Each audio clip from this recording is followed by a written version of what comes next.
What the 美 hell 国警 happened? 察遭遇持刀冲锋的刺客，会发生什么呢？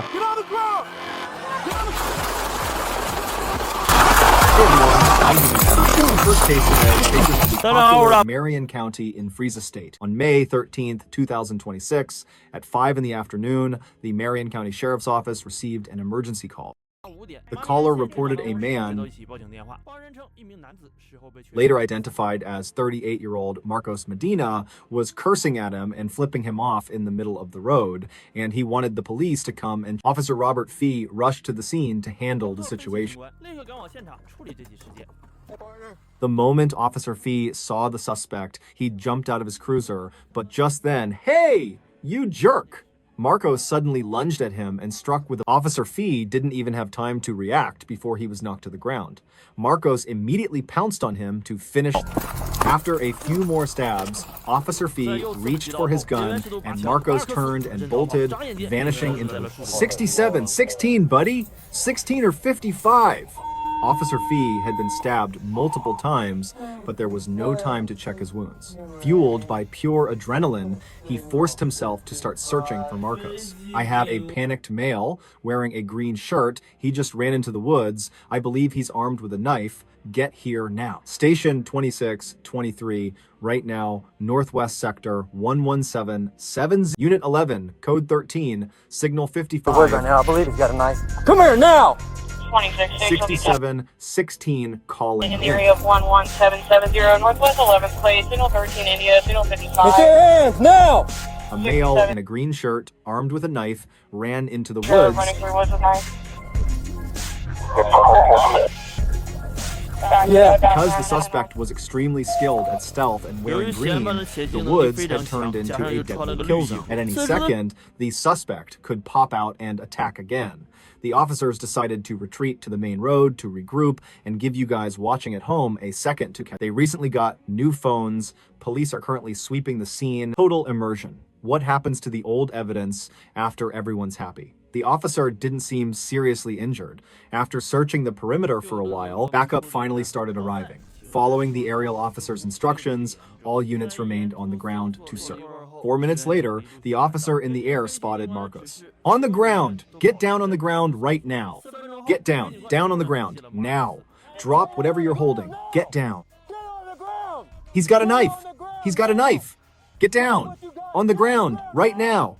After ignoring the warnings, officers immediately gave chase. But then get this, he was charging at me so fast, I almost had to put him down, the officer shouted.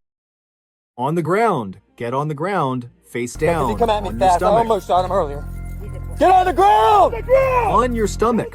Watch that knife! Put your hands behind your back! Don't you dare reach for anything! Don't move! I'm going to kick that knife away! Don't move! If you move, I'm kicking the blade away." Looks like Marcos finally decided to listen to reason. I'll kick the knife away. Actually gave up and laid down on the ground. The officers moved in to make the arrest. This time, it went smoothly. They found several lacerations on Marcos. After some initial first aid, they threw him into the cruiser. But even then, Marcos didn't stop threatening the officer.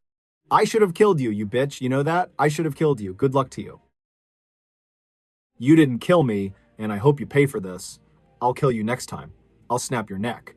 Lucky for me, I didn't take that piece of..." The police managed to secure him and cleared the scene. According to the investigation report, Marcos is a career cop killer. He had already been jailed twice for assaulting officers, once for knocking a cop's teeth out. The other time involved attacking multiple officers with a weapon before being tased into submission. He also had a long rap sheet for trespassing and theft. Marcos' family claimed that due to chronic drug abuse, he suffered from severe mental illness. On the day of the attack, Marcos had taken magic mushroom, had a psychotic break, and attacked the officer. On the scene, police found 2 folding pocket knives. The suspect used one of them to strike the officer multiple times. It caused several stab wounds to his arm and chest. Luckily, none of the wounds were deep. Sheriff Paul Bloom stated that the light bulletproof vests officers wear daily are designed primarily to stop bullets and aren't naturally stab resistant. After what happened before, to Officer Jonah Hernandez of the Las Cruces Police Department. The fact that he survived this is nothing short of a miracle and a blessing. Now, Marcos will be charged with attempted first-degree murder of a law enforcement officer. Given his prior record and the severity of his actions, the district attorney is pushing for life in prison without the possibility. All right, that covers our first stabbing case. Now, let's head over to East Lansing, Michigan for another one. A knife attack on police, April 15th, 2026. An employee at a Marco's Pizza called 911, reporting a man later identified as 21-year-old Isaiah Colby had walked into the store posing as a delivery driver. Security footage shows Colby walking up to the counter. The staff asked Colby to provide the order pickup code. Colby pretended to check his phone for a second, then just walked straight to the service window, grabbed a pizza and started eating it. 来到了出菜口，抢了一块披萨就吃了起来。Oh my God. Get out! The staff were completely stunned by Colby's behavior. He left the store with the pizza, but didn't stay gone for long. He came right back. Thankfully, the staff was ready this time. A few of the male employees teamed up, and realizing he wasn't going to get his way, Colby turned around and went back to his car. He grabbed a knife and started pacing around the area. The pizza shop staff and the customers were terrified. They locked the front door immediately and started recording everything on their phone. Meanwhile, they were calling 911. The dispatcher asked for the location of the emergency. The staff told them it was the Marco's Pizza on Clinton. While the staff was on the phone, a 63-year-old local prominent attorney, Douglas Myrock, was walking through the parking lot. Colby suddenly charged at him. Witnesses screamed that he was getting into a fight. No, he was actually attacking and struggling with a man in a... Right over by the Big B Coffee, it looked like a full-blown physical altercation. Colby was on him in a heartbeat. By the time the witness moved their phone over, Attorney Mirock was covered in blood, fighting for a Good Samaritan used a towel to help stop the bleeding, while other concerned citizens called for help. Shortly after, Officer Baker Martin, Officer Brennan Seaman, and Officer Benjamin Saylor from the East Lansing Police Department, along with probationary officer Zahn Chastain, followed the directions from dispatch and quickly tracked Colby down. The moment Colby spotted the officers, he charged straight at them. Several officers fired back. This is the body cam footage from the first officer to fire, Officer Baker Martin. He was running forward. Get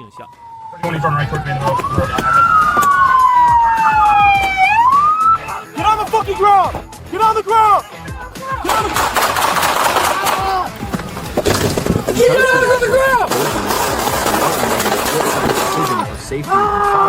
由于距离科比最近，马丁警官出于安全。 Brennan followed up immediately. His assigned task was to use a 40mm foam round launcher to neutralize Colby. However, because Colby was moving so fast, the officer dropped the less lethal weapon and switched to his sidearm. Get down! After the first volley, Colby fell but was still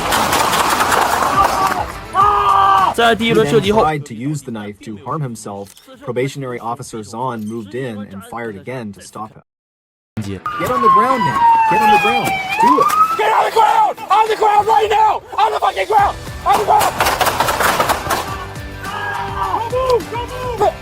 31 shots fired! 31 shots! What's the Colby was hit 3 more times, which successfully stopped his self-harm, but he still went. He kept trying to crawl forward. Officer Martin switched to his taser to try and stop him. At that point, the officer Zahn and Officer Saylor, who had just arrived, opened fire again, dropped the knife. The fucking knife! Drop the knife. Drop the fucking knife! Drop the fucking knife!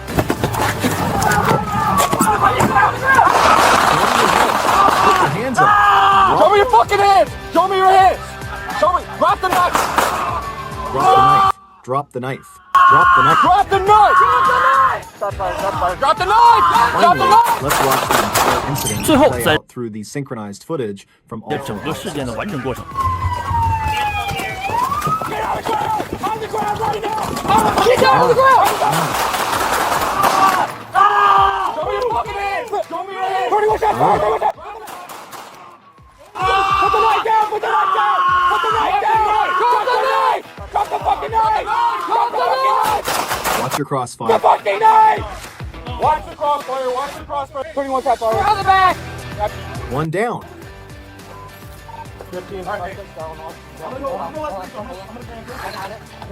Yes, yes, yes. We're gonna get you help. You need to drop the knife right now. After 3 rounds of fire, Colby finally lost the ability to move and collapsed to the ground. At this point, more backup arrived. 5 officers secured the scene and kept yelling at Colby to drop the weapon and surrender. Drop the knife! Once the scene was secure, the officers brought out shields and formed a... Meanwhile, other officers left the scene to rush and provide life-saving aid to attorney Myrock. As you can see, by this point, Milok had been stabbed dozens of times. It was a critical life or death. After the officers provided some basic emergency aid, they... Meanwhile, Colby was pronounced dead at the scene. Investigators later recovered a folding knife that had been in Colby's possession at the crime scene. He used that blade to stab Mylock, the attorney, 12 times, leaving him with severe, life-threatening injuries. In this incident, a total of 4 officers fired their weapons, unleashing about 20 rounds in total, 17 of which struck Colby. Afterward, all 4 officers involved were placed on administrative leave for a major incident. Upon hearing the news of his son's death, his mother, Karen Colby, was absolutely devastated. She described her son as an incredibly loving and selfless young... She also called him a rare, all-around talent. An investigation revealed that Colby was a senior at Michigan State University. He was majoring in zoology with a focus on reptiles and aquarium science.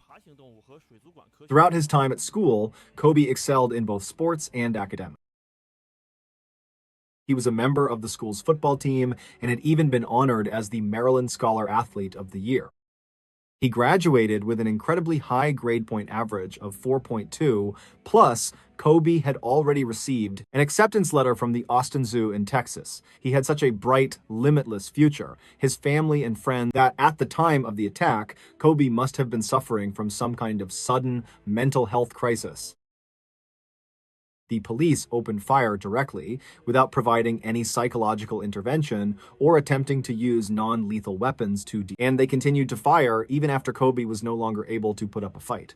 His mother, Karen, had planned to attend her son's graduation ceremony in May. She never expected that instead she would be at the morgue counting 17 bullet holes in Colby's body. And 3 of those shots were fired by a rookie officer with only 3 months on. It's just absurd. At the hearing on May 19th, Colby's mother announced that she would be joining forces with local civil rights organizations for the Black community to hire lawyers and sue the police. However, also attending that same hearing were the family and lawyer of the victim, Milok. At the time of the attack, Mylock was on the phone with his own son, who was away at college. His son heard the entire brutal assault on his father over the phone. Because Milok was unconscious, his 18-year-old daughter had to be the one at the hospital to sign off on life-saving medical decisions for her father. Thankfully, after surgery, Milok survived, and after a week in the hospital, he began his long road to recovery. Their attorney noted that since that day, most of the public discourse and media coverage has centered on the suspect and the debate over. Meanwhile, the truly innocent victim, a father whose life was completely in all the public debate, it's as if they've been completely erased and ignored. The public absolutely should not allow sympathy for a criminal who was shot to blur the inherent. The Michigan State Police will now conduct a compliance review of all the officers who fired their weapons. Because the suspect, Isaiah Colby, is already dead, the criminal case against him is automatically closed by law. Furthermore, the toxicology report on Colby's blood will likely become a key piece of evidence in this case. The difference in compensation amounts for using force against someone with mental illness versus someone under the influence. DePeng will continue to follow the progress of this case and provide updates. Finally, please show some love and support for DePeng. We'll see you in the next one.